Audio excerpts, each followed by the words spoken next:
Hello mga kainday, ito na po ang ating masarap na munggo na halo-halo ang sahog, halo-halo together, may manok, may patakbuhin na ang labas. Joke! Ayan na po, nilagyan natin siya ng malunggay, nilagyan natin siya ng lemongrass para masarap, mabango. Yan, para tinola na ang labas ng ating munggong masarap. Yan. Thank you for watching mga kainday. Basta dito sa vlog ni Lola Inday ay always good vibes lang tayo dito ha. At iwasan natin ang mga taong toxic.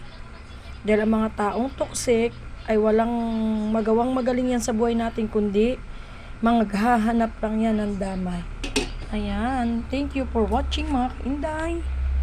Basta lagi lang natin tatandaan, huwag tayong nangingialam sa buhay ng may buhay. Buhay mo, bantayan mo. Ano man ang marating sa buhay, magpakasimple lang. Ayan, ingat ang lahat, amping kanunay. Thank you so much sa aking mga solid followers dyan. Mahal ko kayo. At tayong mga kapwa content creator ko na maliit, ay follow to follow lang po tayo para sabay-sabay tayo umangat. Bye-bye mga kainday. Ingat ang lahat, amping kanunay. Babush!